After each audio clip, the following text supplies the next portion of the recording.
Ladies and gentlemen, welcome. Thank you guys all so much for stopping by.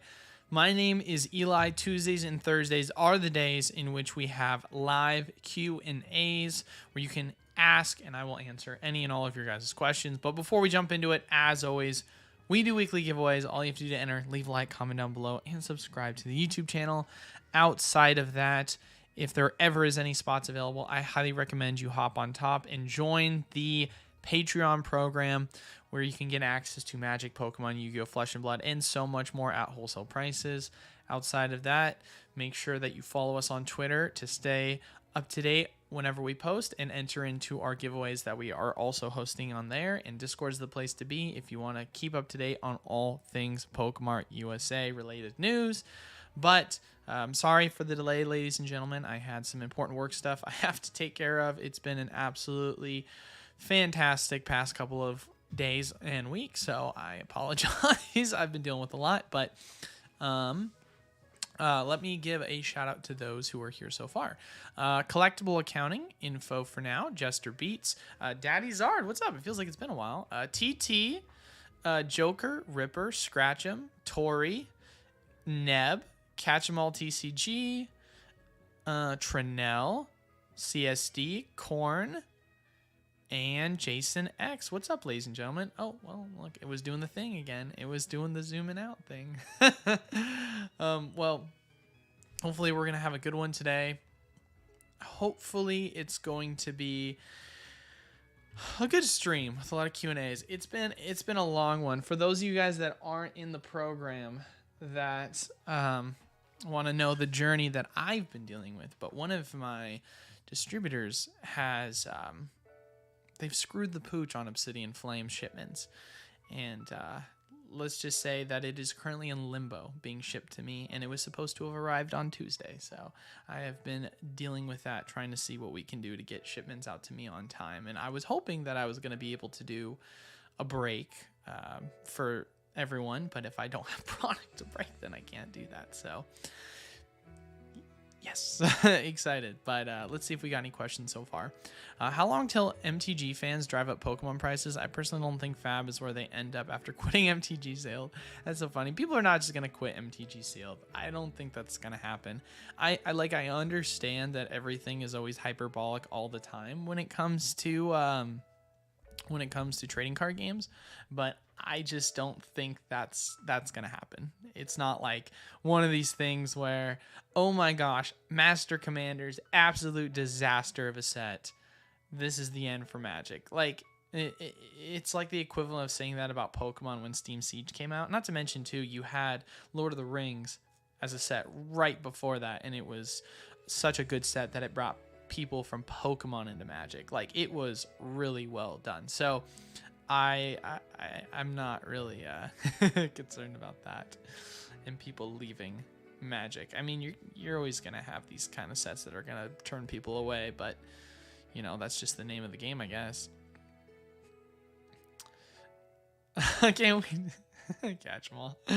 That's funny. You're getting nervous for 151 restocks ETBs? Yeah, I feel that, man. That's how it is. Does Eli still hop on streams only to stay muted for 50 minutes? Thank you very much, good sir. I haven't had a muted incident in a while. He has a new mic, so you can't hear him. I upgraded, guys, so now I am completely mute. So that's part of the upgrade feature. So what happened with the Cosmic Eclipse booster? Yeah, right. Found some Evolving Skies ETB at my Walmart. Hey, shout out to you. That's solid, man. I should probably check my Walmart then and see if there's any, because that would be pretty sweet. Oh, look, Corn already coming out with it. Booster box over ETBs for Sword and Shield Era. Is that correct? Is that the quick summary of your 20-minute video? It is, but it isn't. I mean, the main quick summary of my video is more or less that when it comes to product, you can't necessarily put a pin on which one's going to be a better investment, just purely one for one. I like to look and see what the overall print runs are going to look like. However, if I would say there is something I am leaning more towards in terms of overall which one I am picking up more of, and we will, like I said before, talk about this on Monday. I am definitely starting to lean more towards the booster box side of things, but that's just mainly for the factoring of the shipping cost that plays into that, and then also the volume of sales that comes with people buying a booster box case compared to an elite trainer box case. It's much greater. It's much easier to move overall. Like, being able to ship out an elite trainer box case is much more expensive, and it's much harder, even if it is something that is like high demand. Like, you can do it, don't get me wrong. Like, for example, moving Celebrations or moving Hidden Fates, like, that's not hard at all. Like, that's super duper easy to move, right? But like, I guess if I were to, I want to see if I can give like a mock example for myself in terms of an item that I were to ship to someone. So let me see if I can say, all right, so if I say that I want to send a shipment to someone, let's say that individual, right, let's put them in one state over from me, right? So if this individual is one state over from me and I want to ship out a case of booster boxes to them, it's going to cost me roughly around, depending upon what I'm using, right? If I use UPS Ground, it's going to be $12.28. If I use USPS Priority Mail, it's going to be $7.15, right? So that's basically the cheapest you can do, $7.15. Pretty good deal, right? Now, if I were to say, all right, well, $7.15, that's the cheapest I can ship a case for one state over, obviously. This is not across the country. We can talk about that here in a second. If I were to ship an Elite Trainer box one state over, it is going to cost me, at its cheapest, $14.88 if I want to go USPS Ground, or UPS Priority Mail, $15.04, and if I'm going UPS Ground, it's $17.35. So basically, I'm effectively paying twice as much for shipping for all of this. And if we're saying to ourselves, let's say that I bought an item for $250, right? We'll use this exact example. I bought an item from Distro for $250. That's just the flat price I bought it for, right? I'm trying to sell it for $400. If I say after the, fees from Distro, or sorry, from the TCG player, and the price is going to cost me to ship, I am basically going to walk away having made $79, right? $79. That is what I am going to have made, which if we say to ourselves $79 divided by 329, that is a return of 24%. Okay, not bad, 24%. Or maybe a better way, I should say, indicative of actually doing this in terms of, no, that is right. That is the correct way to do it. In terms of percentage, 24%. Now, if I were to put the exact equivalent of shipping a booster box case, and let's say I sold that exact booster box case also for MSRP of an item, right? So 144 times 6, because that's it. I'm going to do 0.86. I'm going to minus $7, because that's what the shipping cost was. And I am going to say to myself, this is how much I am going to profit. Divided by 864 equals, I am, whoopsie, wrong button. 743.04 divided by 864. Love that. That is the equivalent of, does that feel wrong? Did I mess something up? Oh, I did mess something up. That's why. I was so confused. I was like, this doesn't feel right. $86 would be the wholesale equivalent. So 86 times 6. So it would be 516 divided by 736.04. That's what I was looking for.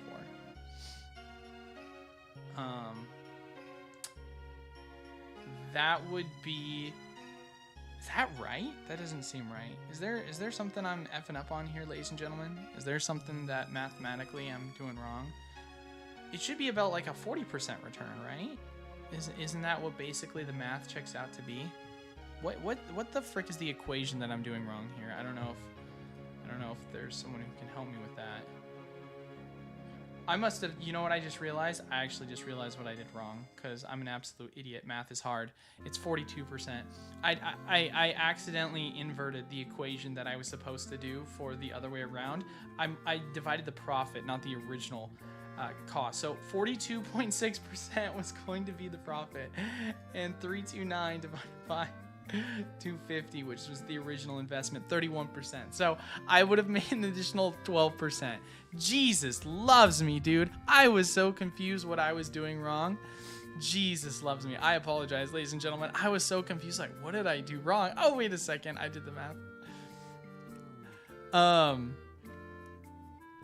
So sorry about that. Bro, you're in so HD, you need chapstick or a sip of water. Oh my gosh. Do you lean more towards flipping than investing? I'll let him... Whoa, what the frick? Do I lean towards flipping or investing? Well, I don't know. It's a hard question, I guess, to ask.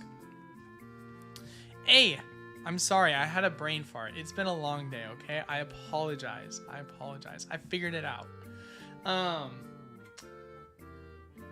It's interesting that you asked that question because a part of me would like to say investing, because when I think of flipping, I think of like, yo, I buy it and I flip it. But for me, like, when you also think of investing, a lot of the times you made my brain hurt. I'm sorry guys. But when you think of investing, you usually think really long term, like 3, 5, 10 years.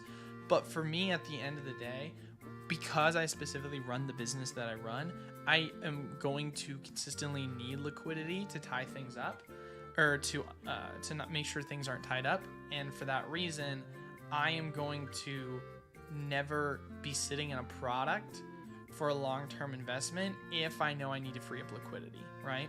Which, as it stands right now, I have a bunch of product that I am sitting on as long-term investments. However, I would like to buy myself a home in the next year and a half. That is my financial goal for myself. And so my inventory and what I'm using to invest in, I am hoping to liquidate in the next year in the process of, you know, getting myself money for a down payment. And hopefully this is something that could go pay towards that, right? That's one of the reasons why I'm also such a huge fan of Lost Origin. At the end of the day, if let's say Lost Origin doesn't move in price at all or it goes down, I'm not going to liquidate it, right? I'm just going to say, well, I guess I'll have to wait a little bit till I get money for a down payment on a home. But for myself, I really want to put an emphasis on just leveraging myself in a situation where I'm never going to just sit on my hands and wait for a product to put a return in 5 to 10 years when I know there's always opportunities in the market. And I'd much rather take capital that I can cash out now and make a profit and then continuously flip that into other potential opportunities, right? I mean, because like the biggest thing that I'm really getting into right now, and I've already talked about this before, is the Magic side of bulk is insane. And I like do the calculations for how much money I can make off of selling Magic bulk, and I say to myself, okay, well, I can make a 25 to 30% return off of my bulk that I am selling, and it takes roughly around a month for me to make my money back, and then about another month for me to yield that return. So it's about a 2-month process for me to make a minimum of 25% gains, right? Right now, if I say Lost Origin booster box is at 140, that would basically mean the equivalent of that going to roughly around a $35, $33 increase. I mean, we're saying if it's 140 times 1.25, it would have to basically get to 175 in the next 2 months for it to equate to the same value, which I highly doubt it's going to get to 175 in 2 months. I mean, who knows? I'd like to be wrong, but if that were to happen, awesome. And that's awesome, because I don't have to also just sit there and say, hey, it's 1 month it takes me to get my initial investment back. The next month, because this is split up in bulk, I get my return. No, I take that initial investment that I made and I immediately go reinvest it in more stuff so that I'm able to yield profit while I'm yielding profit from a previous investment, because it's split up. And that's what I like, having the flexibility of being able to do. And then whenever I have additional capital where I find good opportunities to invest in items that I can hedge for myself as investments, then that's when I take advantage of whatever there is going on in like Pokemon, right? For, as I've mentioned before, Lost Origin, Silver Tempest, Crown Zenith, that's the product I'm sitting the most on, and I believe the most.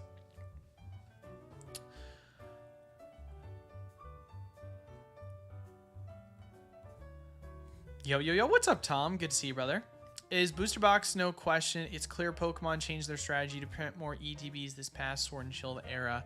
That's not necessarily, well, it's not entirely true though, because they didn't print, like, they printed the equivalent amount Lost Origin ETBs to Booster Boxes up until recently with the Booster Box reprint. Now, is there an ETB reprint going to come around the corner for Lost Origin? It's entirely possible. And you bet if it does, the prices on that are going to tank. So it'll be interesting to see what they end up deciding to do with that. But by far, I would say that their direction for the back end of Sword and Shield is to not... And here's the deal. At the end of the day, ladies and gentlemen, here's how my argument's always been ETB versus Booster Box, right? It has been ETBs tend to perform better long term because they tend to print less than they do booster boxes. However, if there's an instance when booster boxes were to be printed the same amount, then booster boxes are going to, in theory, perform better long term compared to ETBs from a general volatility perspective, right?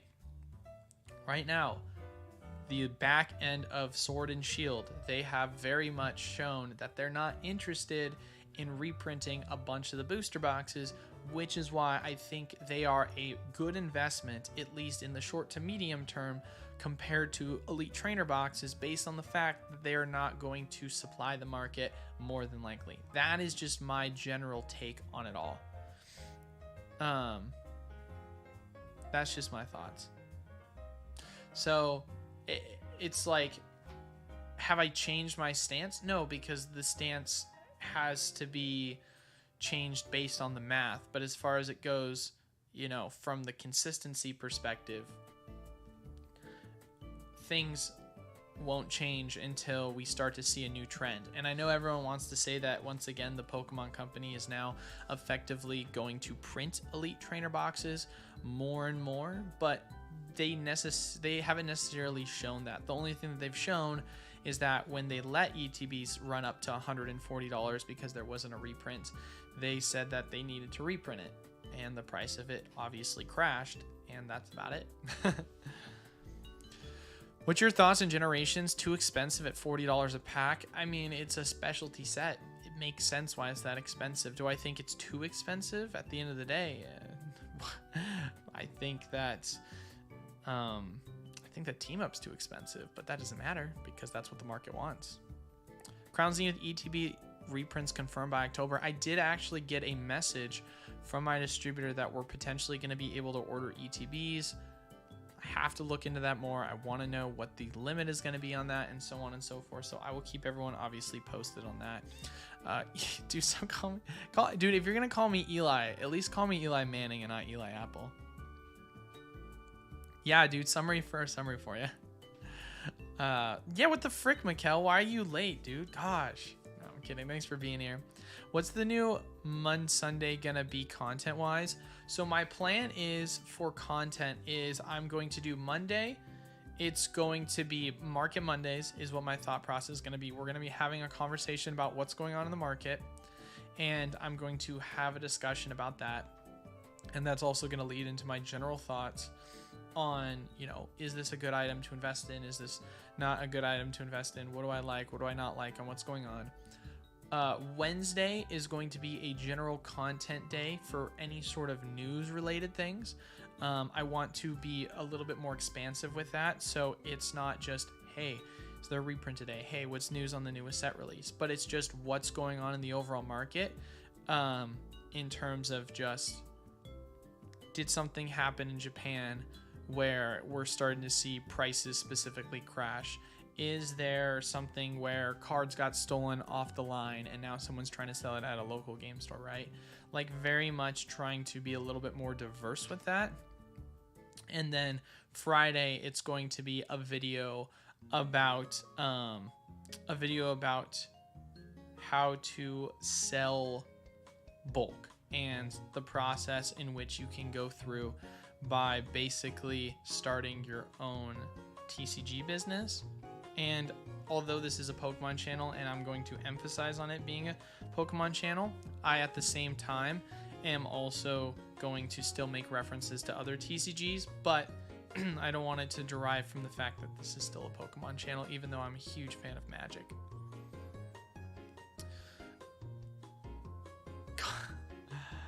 I'm sort of, yeah, I already read that. I feel bad. All from Sun and Moon era, tens of thousands of sorting because I made 20 because I make 20 card packs for kids for Halloween and gotta pack them up, make sure they aren't doubles and such. Yikes, dude. There we go, Eli Manning Jr. You're a good guy. That is some time commitment, grinding the bulk market. It is definitely a time commitment, but I got some help. Thankfully, my fiance helps me out, and then also we got a Roka, so that helps a ton.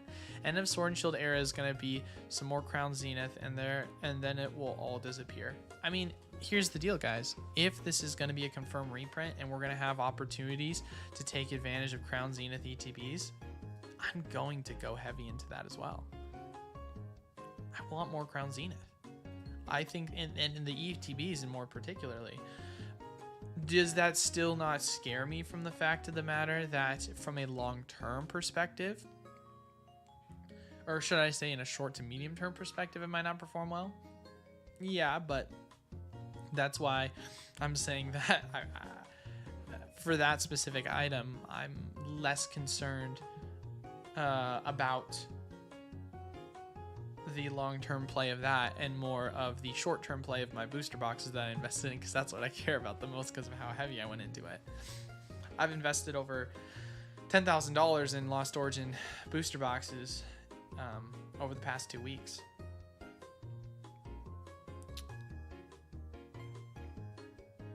Thoughts on eBay authenticity program? It's sweet. I like the little holder they send. Think they should make more of a threshold, higher of a difference tier, like $1,000 gets a golden letter. Oh, that's cool. I've never used it before, and I know a little bit of the details of it. I mean, it definitely sounds like a good idea in theory, as long as they take care of things. Do new sets no longer have trainer galleries? Why not? Because they basically said that, I mean, here's the deal. They have trainer galleries. I mean, you're gonna get your main. So, okay, how do I want to say this? With the change over to silver borders, they've basically changed the way in which they define things. Technically speaking, there is a trainer gallery because we have trainer, we have character rare cards, but they've changed them to call them illustrator rares and more or less define them as illustrator rares. It's kind of like when we had a Vivid Voltage and we had amazing rares, but it wasn't a subset like trainer galleries, right? And so these IRs, these illustration rares, are more or less a part of that subset, but still considered to be a part of the mainline set, which is why, it's just a technical thing, but it's not really that big of a deal.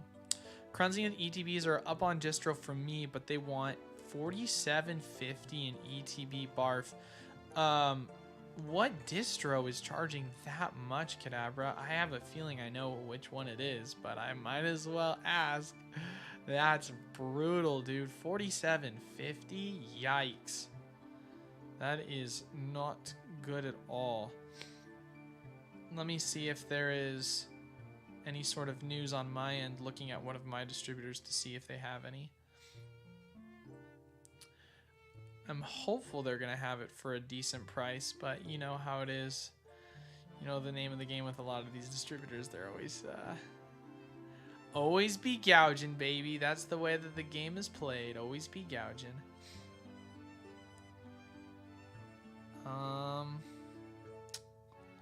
Not seeing it on this one distributor that I'm looking at, so I don't think they've added it, at least on my end here. You think XY will officially be recognized as vintage by the hobby by the end of Scarlet and Violet? I think there's still a lot of people hung up on considering black and white vintage, honestly. At this point, I would consider black and white to be vintage, but I would say that probably I think that XY is going to be the new black-white by the end of Scarlet and Violet, where some people are going to call it vintage, some people are not.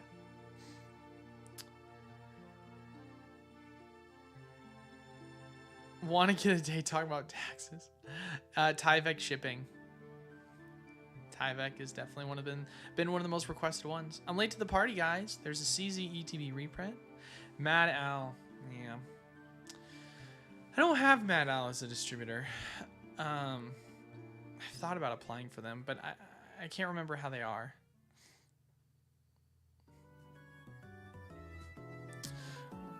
Luckily my distributors are Walmart and Target. They don't have anything near me. Dang, your distributors are they're out of it, man. That's tough, bro. Talk about not restocking. That's so funny. Walmart and Target.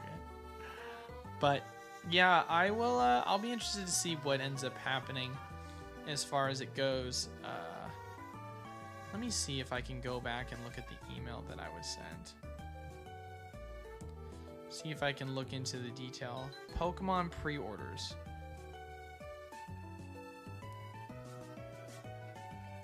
Taking back orders for Crown Zenith. They're just saying they're taking back orders.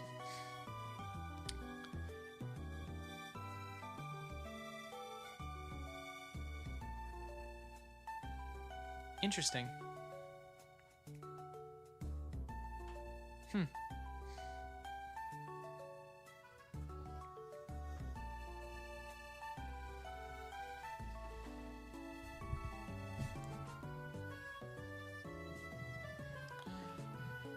Local coffee shop is mine. Think I overpaid $6.30 a case for Obsidian.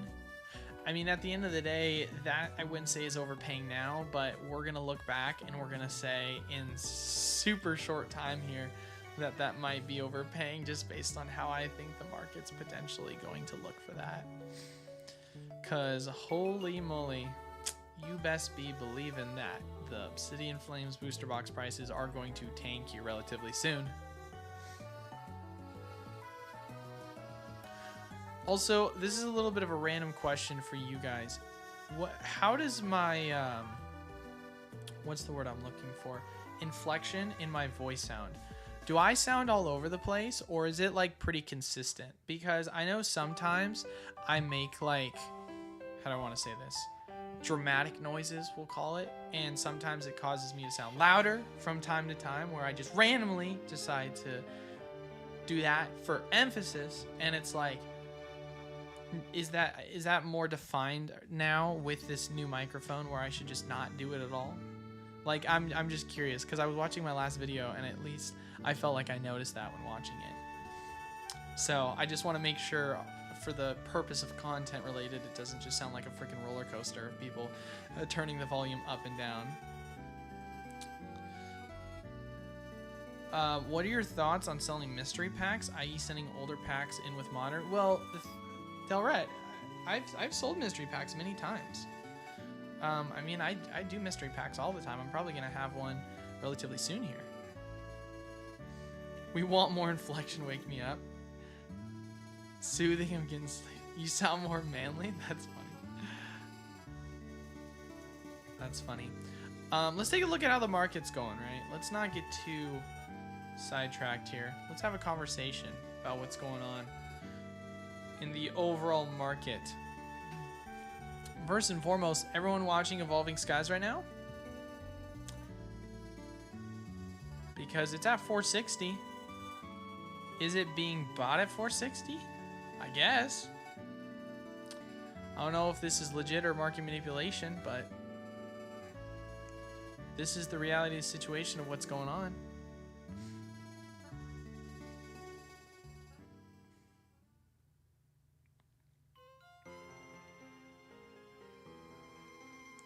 Obsidian Flames is slowly starting to take a little bit of a drop. Oh, didn't mean to click cards. I meant to click sealed product. How is Lost Origin Silver Tempest hanging out? Same thing, same old, same old. I mean, haven't really moved in price. They're just kind of slowly, I mean, guess slowly going down because it was like 142. But Silver Tempest still the same. Brilliant Stars, it looks like. Listing without photos. How's that performing? Went down $1 or $2 most recently. Yeah, we're just gonna wait. Literally in like 6 months to a year, all of these sets are just gonna be crazy expensive. It's gonna be so ridiculous.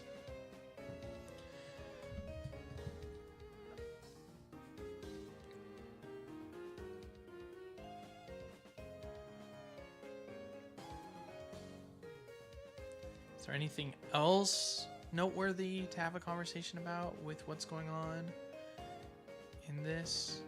151 Elite Trainer boxes, woo woo. Literally already at MSRP. Isn't that interesting how MSRP for booster boxes, or sorry, for Elite Trainer boxes stayed the same for specialties? I find that interesting. Do you think the Mew UPC will be printed as much as the Charizard UPC? I think it's going to be printed a lot for sure. I can't say as much, but it's going to be printed a ton. Should I invest in an Evolving Skies Boosty box? Hot take, but I think that right now, if you were to say, hey, with the current prices that you're able to get in on, I'd much rather invest in a Lost Origin booster box than an Evolving Skies one. Because with the price of Evolving Skies right now being at $460, in order for it to go up 10%, it has to basically shoot up to above $500, which is almost a $50 gain, versus if I want Lost Origin to do a 10% move, it just has to go up $14. So there's just a lot more wiggle room, I think. I couldn't hold on to ES Booster Box, just kept going up, got a few ETBs at least. I don't blame on that one, man. Yo, Market Mondays, are you going to come on like Jim Cramer, right? Just get super intense. Seriously, someone needs to make a reprint history video. Put one behind a paywall, easy views and or subs. I mean, it's one of those things where I can make a video on it, and I've done a video talking about reprint history before, where we went back and we deep dived it. But in the context of reprint history, how will the format be structured, right? That's the ultimate question. Like, and what are we gonna base it off of? Are we gonna say, hey, I've got invoices to back up that there's a reprint history, or are you just going off of my word? Are we looking at market price corrections? Like, what are we doing, I guess, to make people feel comfortable knowing, other than just trusting the person, you know? If you are gonna buy Evolving Skies, for me personally, I'd much rather prefer breaking down Evolving Skies products such as the V-Striker tins, especially too because they also include one Chilling Rain pack. And I'm talking about the reprint ones. Not every V-Striker tin is the same, but the most recent reprint ones were 2 Evolving, 1 Chilling, and 2 Fusion, which is good. I like that. Do you think modern PSL 9s will PSA 9s will continue to being valued at or below raw near mint copies? Yep, honestly, yeah. I had a conversation with one of my buddies who is trying to get into grading, and he's like, he's new to it, and I was explaining to him the ins and outs of how grading is, and he's like, well, at least I'll get a 9 if I get this one graded, right? Isn't that good? And I was like, no, it's not. 9s are terrible. He's like, what do you mean 9s are terrible? That's 1 below a 10. And I'm like, yeah, but 9s are so easy for you to get that with ultramodern product. You basically are just losing money at that point because you're not getting a 10, and the value of 9s are the same.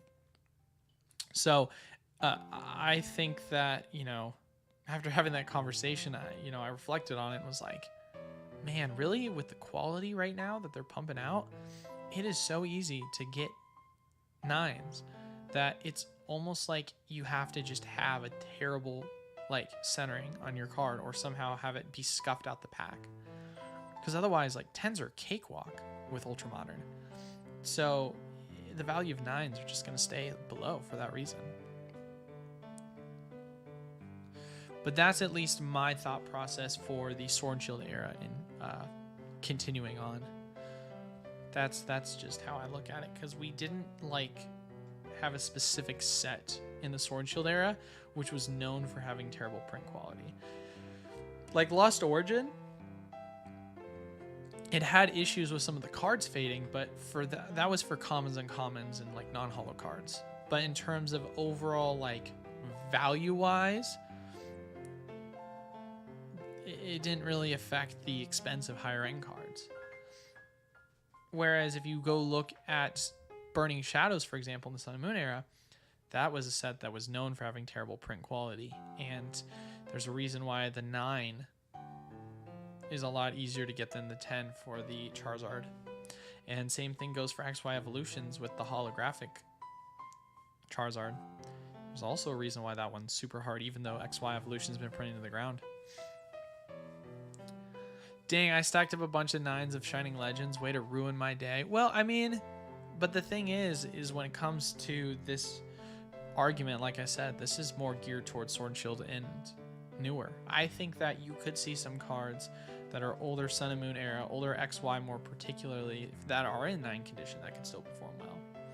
You just have to be obviously careful with it, knowing that the market for these items, regardless of if it's a 9 or a 10, could, you know, crash because of it being overpriced.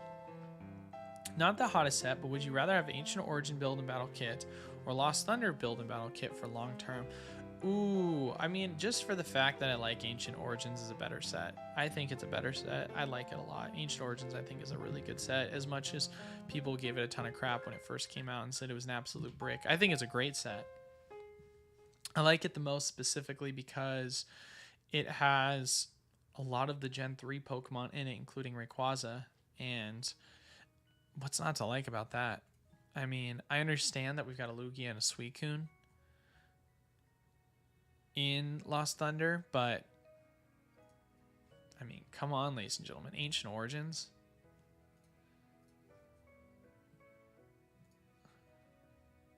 It also has a Lugia as well. So it's got 2 Rayquazas. Where's the second one? I guess it was a promo one. So it's got 1 Rayquaza.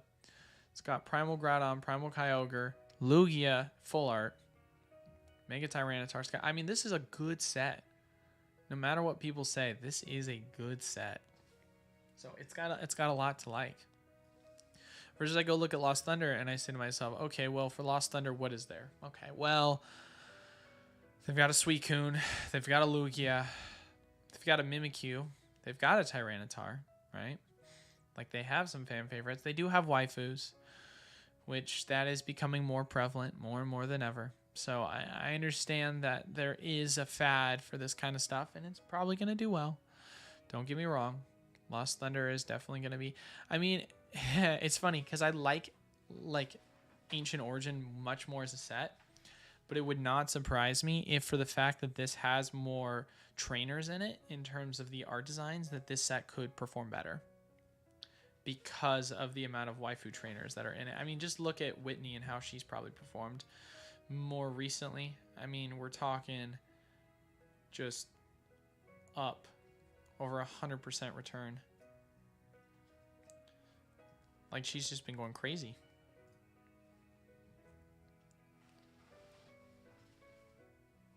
Let me see if I'll make my face a little smaller, just so that at least we can see price points on this. How big of a gap between 10s and raw near mint does that need to be for you to consider getting a card graded? Kind of like the value of taking that risk of getting a 9 versus a 10. You know, it's tough to say, because for me personally, with ultra modern cards, it's very difficult for me to justify grading them, period, until they're out of print and I pull one of them. Because as long as it's in rotation, there's always a chance of it getting some form of a reprint in one way or another. And for me, that just makes me nervous, because the last thing I want is for the price of the card to randomly just crash while I have it sent off at PSA, and then the equivalent of me hitting a 10 was the price that I paid for it being raw, which sounds crazy to say, but that's entirely possible. So when it comes to grading cards and shooting for 9s and 10s, that's usually something I do with older sets. Obviously, you guys know I'm a huge fan of the Diamond and Pearl era. That's one that I like to get graded a ton. I know some people are like, Eli, how could you expect some of these cards to get 10s? Those are clearly 9s or 8s, best case scenario. But you'd be surprised what's considered a 10. A lot of people have their impressions skewed of what a 10 looks like, which is funny to see as well, because if you do actually go look at Diamond and Pearl era 9s versus 10s, and you look at how the market's performed on that, it's been fascinating to watch. I mean, the value of the overall 9 market has taken an absolute dive. Like an absolute dive. So one of my favorite Pokemon is the Torterra Level X. And it's from base. The 9 price at its highest was selling for in the 3s to 4. And now its most recent sales, it's been going for as low as in the 90s. And this is a card that at its highest in a 10 is sold for $850 and most recently sold for $625. So the 10s are still performing, but there's been some recent sales where cards in the 10s have started to drop. So it'll be interesting to see what's going to happen with that and some of the vintage Diamond Pearl era stuff. But,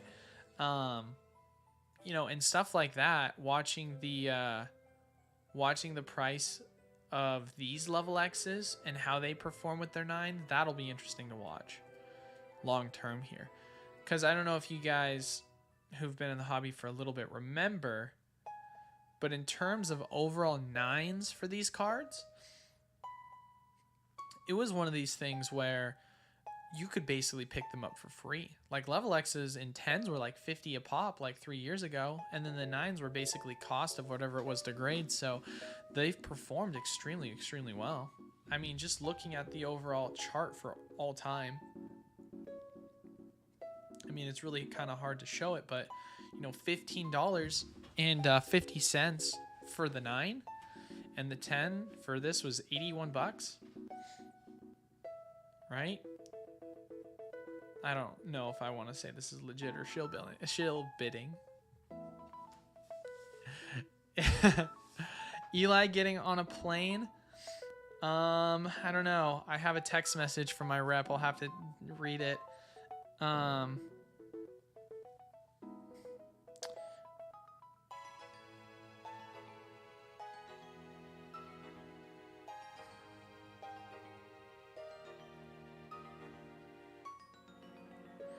Well, it appears as if my rep just got back to me. I'll talk to you more about it later, James. But I'll talk to you more about it later.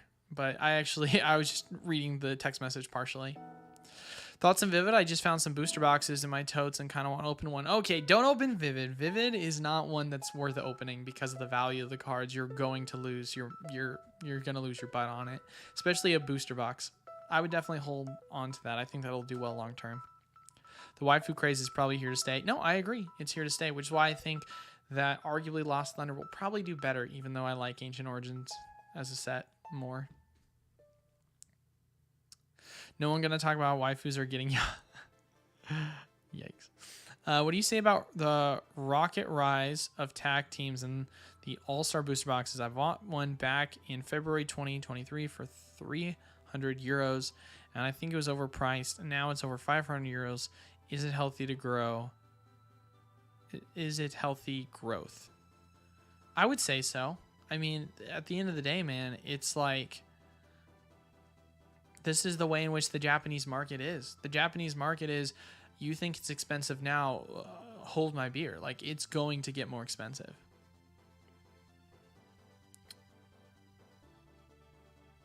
Accounting, that or in 37 years, I'm going to make 25% profit. Just learned I'm moving for 3.5 years Leaving my massive collection locked up at home with no chance to sell a single thing, we managed to look back and see how it performs. Yeah, that'll be a good show of, I mean, forced discipline, we'll say.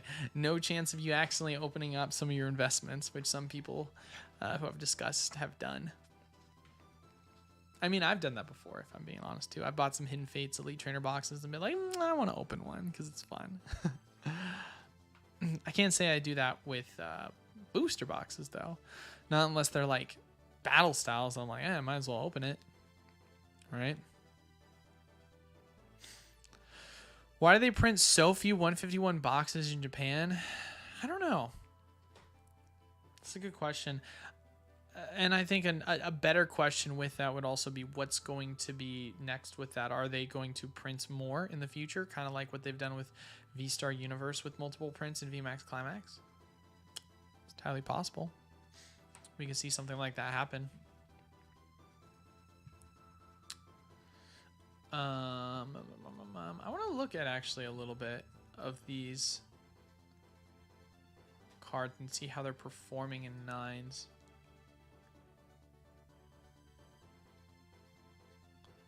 Honchkrow level X in a 9. This one last sold for 107. I mean, it looks like they're all selling in the low hundreds, really. Yeah, right. I went from holding 2 keys and Hidden Fates to 5. I couldn't help myself. It's such a fun set to open.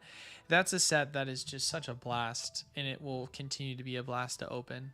Hidden Fates, by far, one of my favorite sets to open next to Cosmic Eclipse. Those are my 2 favorite sets to open. You know a set's good when you don't care about the EV and you just open it.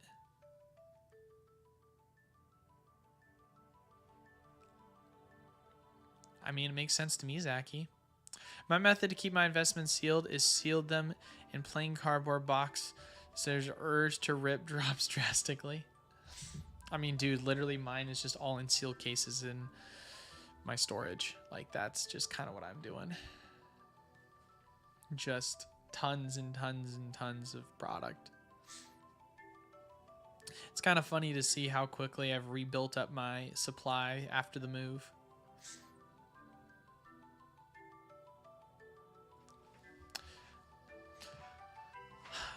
Oh, face went out of focus.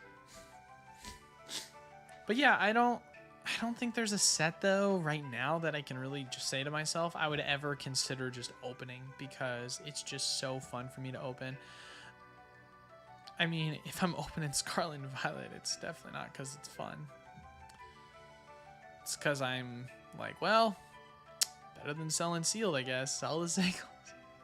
Even though it's still a big L. Jim, is Japanese 151 still a good investment if it gets printed a couple more times like the other sets, just as you mentioned? If it does, then yes, 1000%. I mean, at the end of the day, it's probably a good investment now. I mean, I don't like the price point, but like I just said like 5 minutes ago, you're gonna regret it later, but it might be one that you want to wait on just based on the fact that it could get reprinted. Just because they seem to be doing a good job at printing specialty sets so far, because they understand the demand is absolutely insane. Especially too when you look at how Ruler of the Dark Flames has performed, it has been absolutely atrocious in its overall performance over in Japan. And so for that exact reason, they're gonna need to focus on reprinting some sets they actually enjoy. I mean, who knows? Maybe they're like, we don't care. We don't care. That's not my problem. Buy more Ruler of the Dark Flame. But I don't know. I think the Pokemon company cares more. They're probably more interested in at least making the fans somewhat happy. You know? But I don't know. Maybe that's just me. Can you hold shipments on Obsidian Flames order? My middleman is unavailable at the moment. That's happening already for you, Mikkel. But, yes, I can. I mean, yeah, I can do that. Thoughts on Yokohama Pikachu promo? Looks sick. I actually really like it. I think it's super cool. Here, let's actually go take a look at that. Look how clear my backdrop is. Wow. So cool.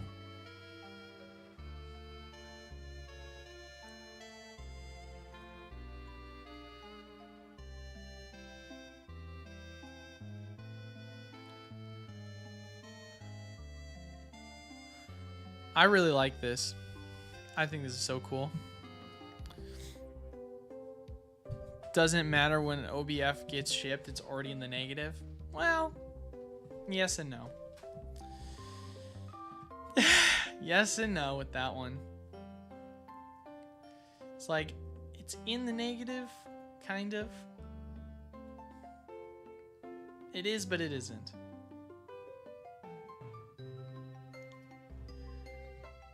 I don't know if that makes sense. But yeah, basically it's one of those things where right now it's at 112 and set releases tomorrow, but it's probably gonna go to 100 at some point.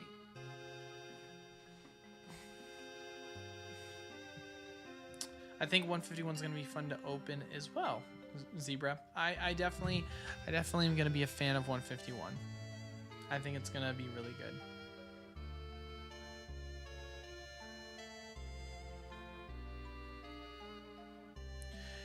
It's gonna be a set that is going to be small, but it's going to feel refreshing and asking people for more. That's what I feel like 151 the feeling is gonna be for that. And it's a set that's relatively affordable too. The autofocus is fast. Yeah, it's the Sony Alpha 6400. I just got it for the stream. So we're gonna try and start doing higher quality edits this upcoming week. I was hoping to get it done this week, but I've had a lot of awesome and stressful things happen most recently with distribution, and it has caused me a lot of time being wasted because of it. And so I had to kind of put things on the back burner because I got preoccupied. We'll just say that. It's going to be a DA scenario with that. Darkness Blaze. Yeah, probably. I mean, it's hard not to think that way, just based on the fact that it's a Charizard set, and that's about as good as it gets. Like, sure, if you're a Pidgeotto fan, or a Pidgey or a Pidgeot fan, right? If you're just part of the Pidgey evolution line, you like that, which I think it's cool. It's a cool card. I do like the card. But it's not like a card that's going to sell, right? And I mean, in terms of the overall value, ladies and gentlemen, for Obsidian Flames cards on pre-sale, this is pre-sale prices, guys. This is going to tank. Like, this is going for 147 right now. And it was already selling for 172 just not too long ago.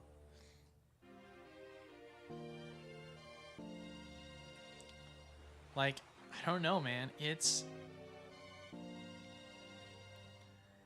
For it to be at 147 already as a Charizard, that's not good. Or at least I don't think it's good. I mean, what are the best performing cards in this set? Charizard, Charizard, Charizard, Gita, Charizard, Pidgeot, Ninetales getting some love, Revavroom. Like, it'll be interesting to see what's going to get manipulated. Is it the Gita? Are we going to see the Gita dip a little bit and then all of a sudden, boom, go crazy up? Like, what's going to be the card? I mean, the gold Charizard's already at 51. Like, yikes, folks. Yikes. Here's the real question that I only care about. How's the uncommon market value? For some reason, Wug Trio's going for $1.49. To be fair, there's only one sale at that price point, so that's probably why.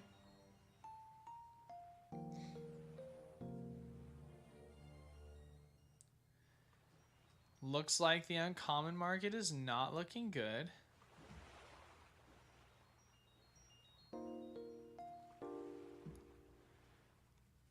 mean, other than the Vengeful Punch and the Letter of Encouragement.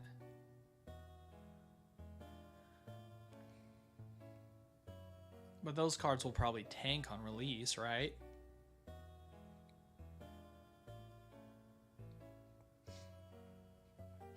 It'll be interesting to see what ends up happening with that.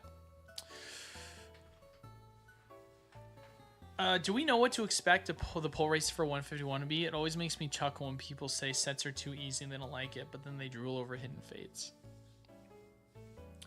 Well, the thing about Hidden Fates is that the pull rates for Hidden Fates were easy, but it was such a large set of awesome pull rates that it makes it difficult for you to specifically pull something.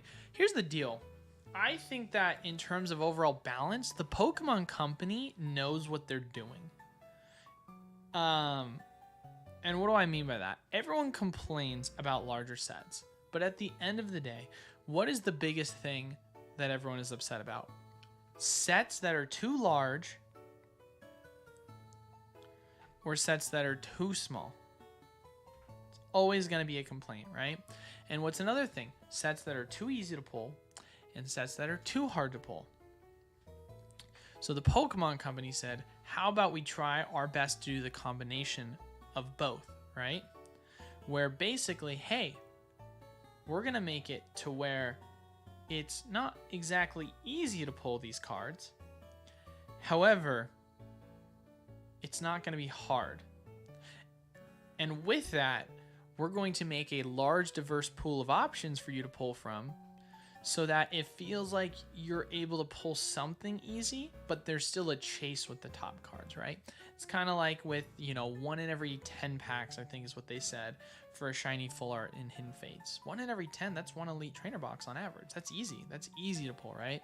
But there's such a diverse pool of those cards in ETBs that you could hit a Scizor, you could hit a Reshiram, you could hit a Greninja well before you hit the Charizard, right? And that's just how it is. And so for that reason, it's like the Iono. We pulled SIR for SIR for SIR with Paldea, but the Iono, it took us forever to hit the Iono, just based on the fact that she was an SIR that was specifically not pulled often, not because her rarity was necessarily different. I mean, maybe it was, and I'm speaking out of my butt, but more or less just because there were so many other SIRs that could be pulled, and the pull rates drastically change when there is other variables like that in play. What risks do you see when it comes to holding sealed product other than drop off in general Pokemon popularity?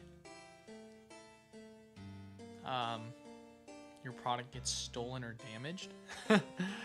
That's kind of it, honestly. I mean, market crashes, post-apocalyptic scenario where you use it for fuel because we go to World War III. No, I mean, in terms of overall concerns for holding sealed product, it obviously comes down to the just price point what you're getting in at. For me, I'm a huge fan of Ultramodern because I know the floor. The floor is typically wholesale or slightly below wholesale, and that's how it's been historically speaking. And for that reason, I know I can feel comfortable getting in at wholesale knowing it's not going to drop that much lower.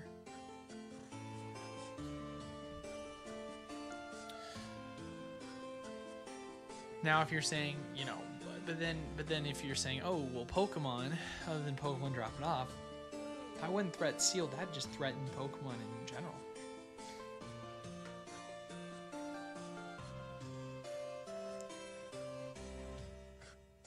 Out here working on my transmission. Glad you're back to doing these. Kind of missed them. Doing what? What did what have I not done? I didn't know I was gone for so long. I haven't missed a live in over 3 weeks since I was sick.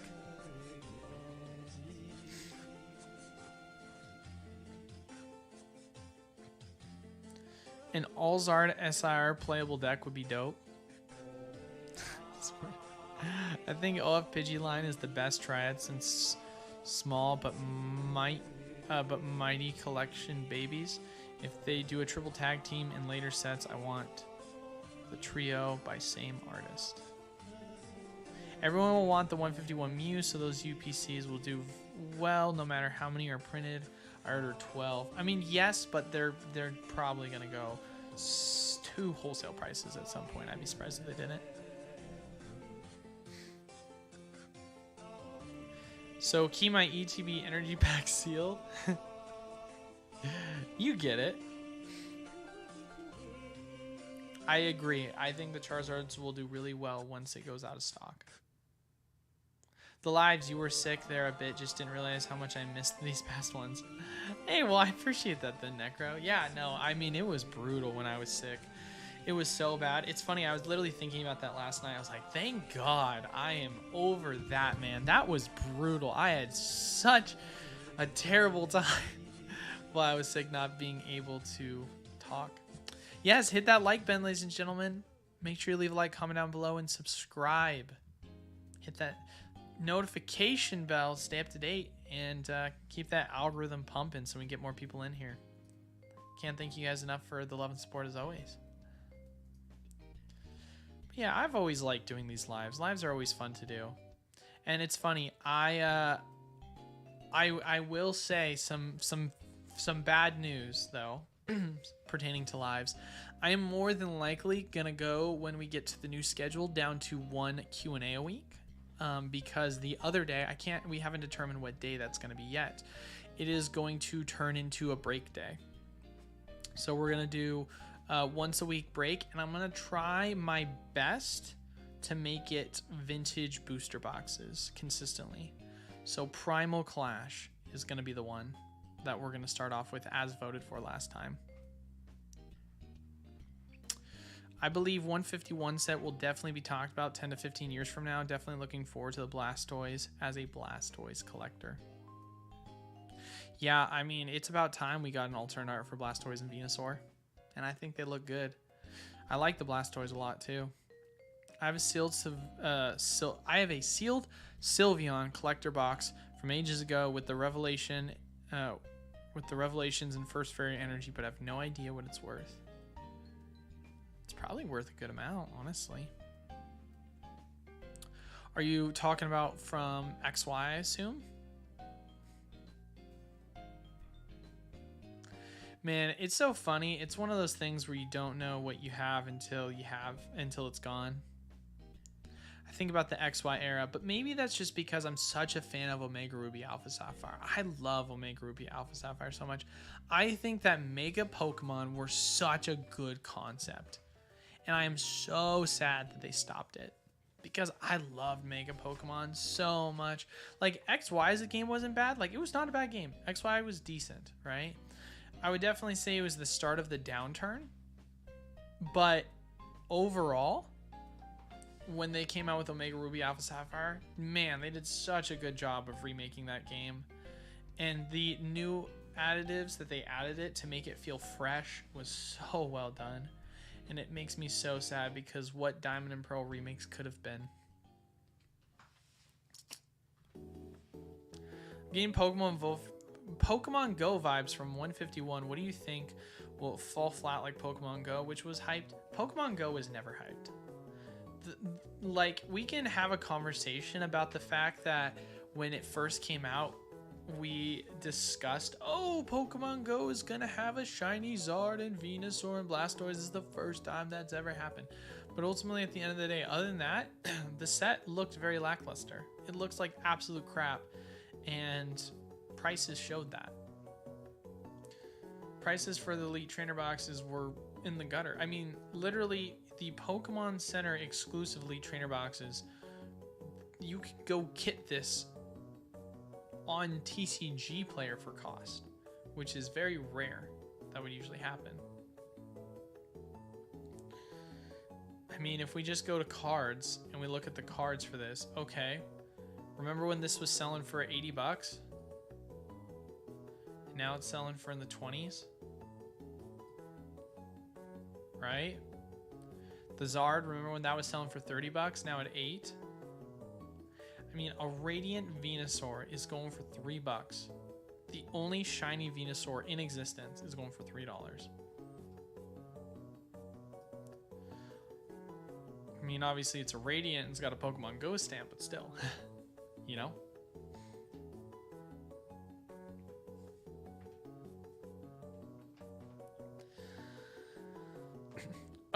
When is Pokemon USA going to reprint Evolving Skies? When Pokemon gives me the keys to the machines, man. Let me get in there. Do you think that when Blastoise poops... Okay. You're right. Nostalgianomics did hype it up. I agree with that, Zachy. I want a real MMO post Pokemon Go and seeing all the indie knockoffs. There's clearly an appetite for it. Yeah. Do you have a Blastoise National Championship staff card for sale not graded? I am buying. That is very specific, and I do not. I do not. The only cards that I have are some World Cup cards from, or some, well, I say they're World Cup because they're like literal, like, cup cards. From like Worlds 2012, 2010, around that time frame, early 2000s.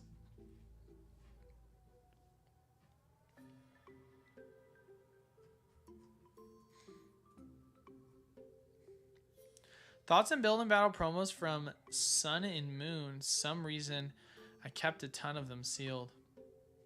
They're good, man. They're good priced.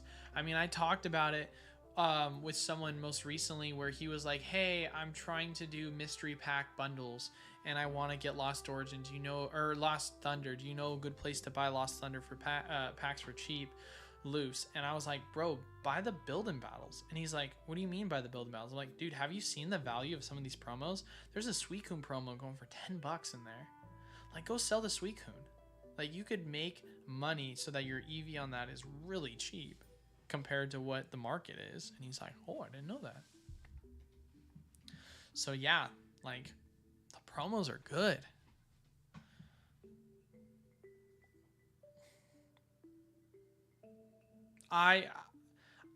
Can you point to me who may have it? I mean, I first and foremost have never heard of that card that you're referencing, so it's hard for me to say. The Pogo set is good, just small, so YouTubers get bored. See, here's the deal. Honestly, the thing that turned me off the most about the Pogo set was a couple things. One, I hate the stamp. I think the stamp, putting it on the card, ruins the cards themselves. It just, I hate it. I hate this stamp with a burning passion. One. Two, the Mewtwo. Terrible art design. I understand it's supposed to be a reference to Pokemon Go, but still looks absolutely atrocious. Hate that. No thank you. What other alternate arts are there in the set? Conkeldurr? Okay, wow. Okay, well, no one cares about that. I don't know.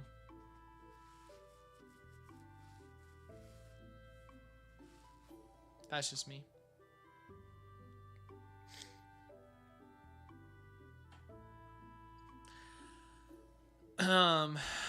I've been picking up some Japanese Mewtwo and Dragonite Rainbows from this set. Well, the Japanese ones look better. It did have the first alternate art, technically speaking. I mean, unless you consider the Shining Legends test tube Mewtwo.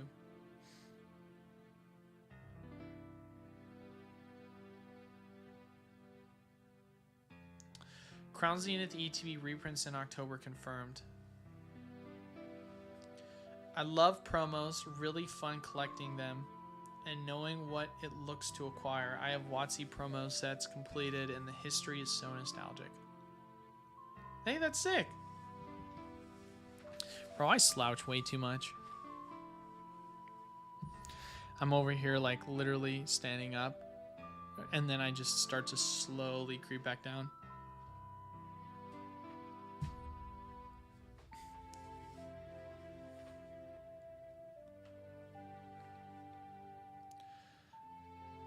As a test tube, Detective Pikachu was the worst art-wise. Yes, I agree. Detective Pikachu by far the worst art-wise, not even close. But going back to Shining Legends, let's take a look at Shining Legends.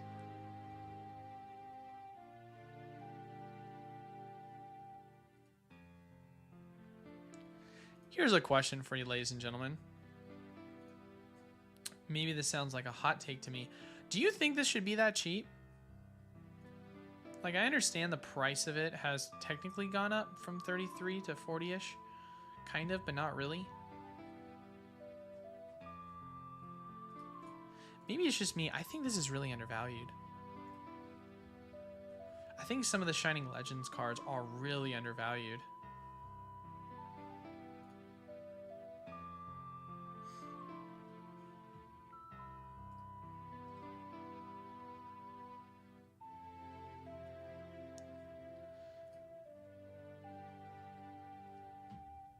Like, I understand this is a rainbow and it's not doing well, but Shining Mew and Shining Rayquaza? I don't know, man.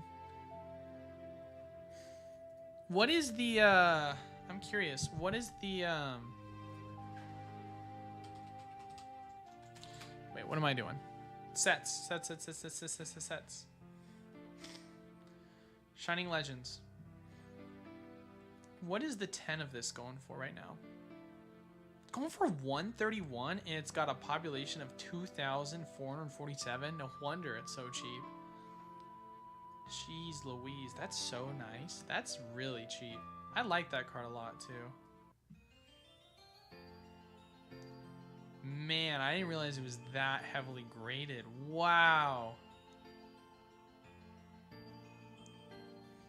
That's insane, dude.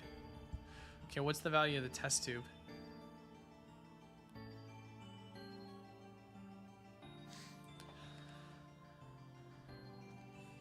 Pokemon Center Stamp Squirtle will be interesting for 151. Wonder how it'll do. Well, it'll do so well. You think it's worth pre-ordering the game from Japan to get the promos as an investment?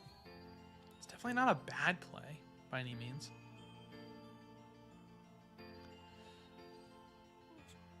But I mean, just for the promo, I almost wonder how that. I mean, but it's super speculative though. It's hard to say. It's not the worst play, but it's still a risk.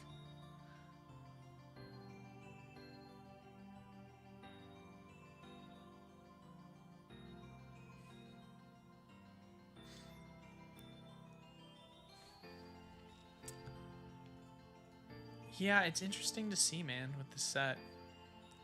It's crazy just based on the print of how many there are. I mean, it's like going back to Hidden Fates, right? How many Charizards are there in a 10? 5,000. That's a large amount. 3,000, right? There's so many.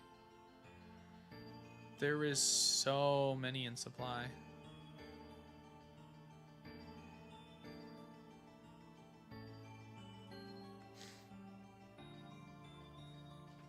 Shining Celebi promo, better value. What's the Shining Ho-Oh going for now? Too curious about that.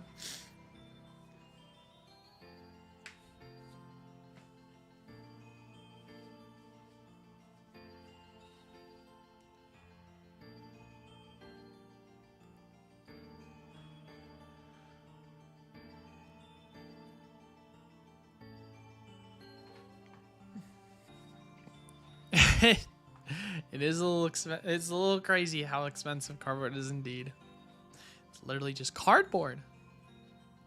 Shiny cardboard.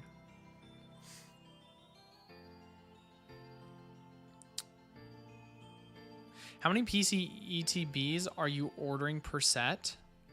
Most recently, I haven't actually been touching PC ETBs. Not because I'm not a fan of them. Just because right now, like I said before, like the opportunities for these reprinted booster boxes is so good. It's hard for me to pass up on them. Like, I'm just going crazy for that. But I mean, in terms of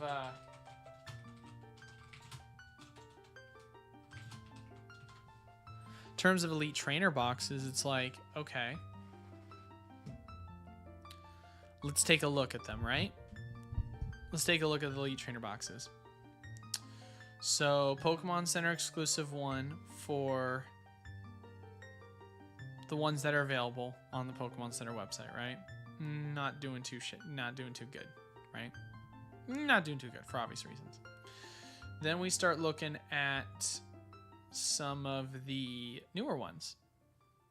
Oh, it did the thing, ladies and gentlemen. It did the thing. It's getting too hot.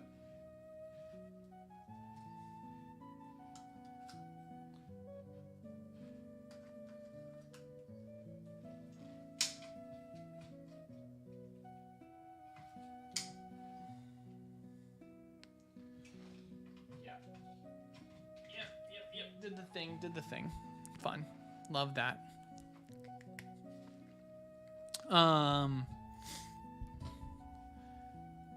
Okay, now where were we? Yes, Pokemon Center exclusive. Okay, which ones have been performing really well so far? Scarlet and Violet. Oh, wow. Okay, well, maybe it is an actual internal temperature thing. Because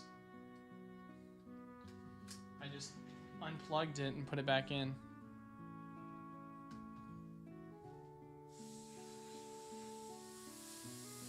Sounds like I need to get a fan.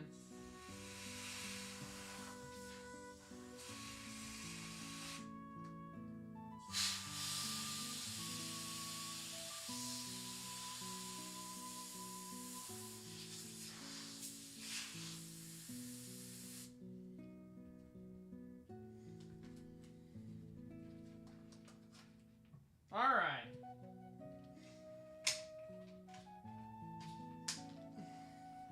Now, where were we? Sorry about that. I mean, the performance of the newest ones are obviously doing really well, right? They're doing really well, and just if you would just picked one up at the $65 price point, I mean, but how much would you be up right now? Let's do some math. With the last one selling for, I mean, we'll say they're selling for 100, right? We'll say $100. You're selling it for $100 times 0.86 minus 10 to ship. $76. That's how much you're walking away with. So you're making $10 right now if you bought this one, which is going for 100. If you got the Paldea, you're breaking even. And if you got this, you're losing money. So in terms of these items, don't really care. 151, on the other hand, obviously that's a completely different conversation. Because obviously if we're looking at, which ones have performed the best? Oh, wow, it's the specialty ones. Crazy. Which is why I was so high on Crown Zenith. So 151, I mean, 151 ETBs, specialty-wise, I'm definitely high on, right? But to ask the question, how many did I pick up? I didn't pick up any because I was just so unfocused and on it, and it was more paying attention to the other opportunities that were presented to me.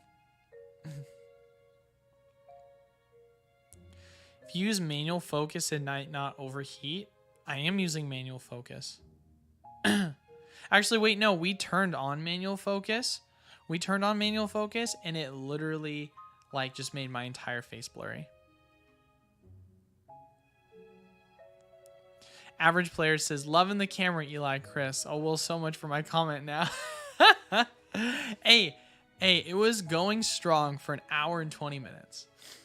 But once we start pushing into the 2 hour, it starts to do this.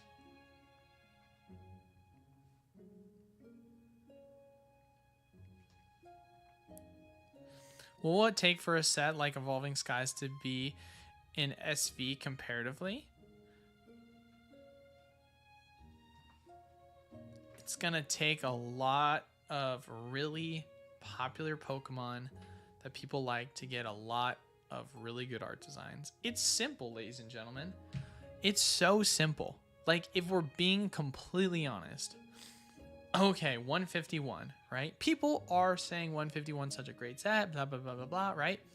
But what's the difference between 151 and Obsidian Flames, right? Okay, so Obsidian Flames, it's got just Charizards. Absolutely terrible. All Charizards, right? But 151 also has a Charizard. But it has a Venusaur, it has a Blastoise, it has the pre-evolution lines for all three, it has a Mew, it has a couple of other Pokemon SIRs, which are, like a Mewtwo, some favorable characters, but at the end of the day,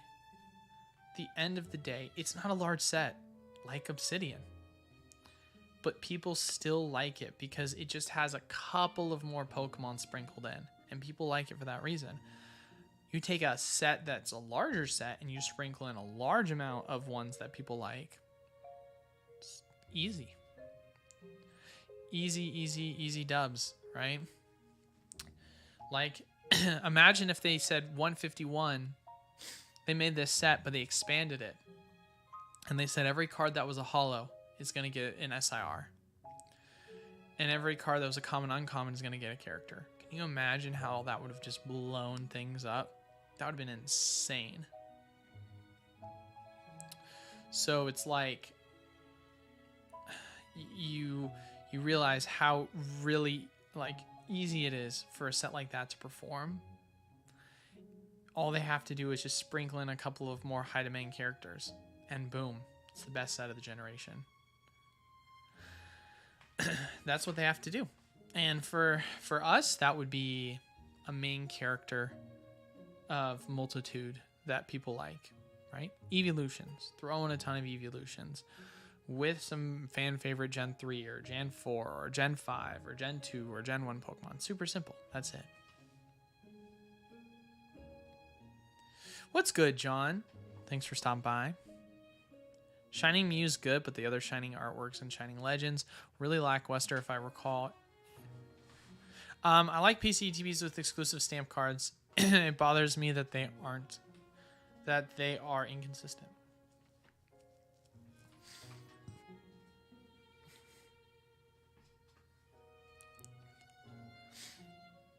Spray it with ice water. I kid you not, I just take a can duster and I just put cool air on the battery until it starts to cool off.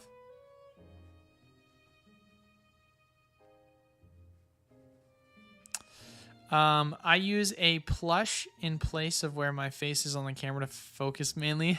That's funny. Fernando, did you hit the notification bell or follow the Discord? Come on. Well, at least you're here now. What sets from the black and white era in a booster box would you get today to hold for 10 years and why? Ooh. Probably, if I were to guess, based on their current prices. I mean, Plasma Freeze was such a good price point for the longest time. Legendary Treasures, probably. Just based on the fact of where it's priced compared to the rest. And how good of a set it is. Legendary Treasures, by far. I like Plasma Freeze, but Plasma Freeze has gotten too expensive. I remember back you were able to get it during COVID for $1,500. It was actually really cheap. That was like during when prices were high. It was still a good price, but now it's gone up drastically. So just it's a no for me.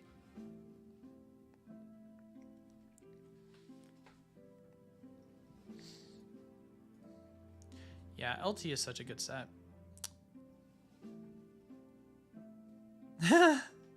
Hunt the Wiglet Pokemon plush. What are my thoughts on it?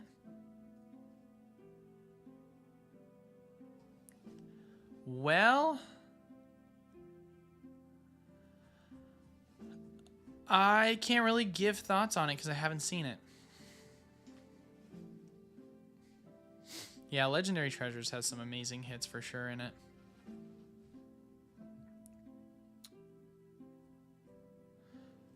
I mean, it's like, okay, what do you have in the set that could potentially be better? Like you obviously want to go second half series black and white. because the Plasma series was incredible, right? And Legendary Treasures was an amazing way to end it.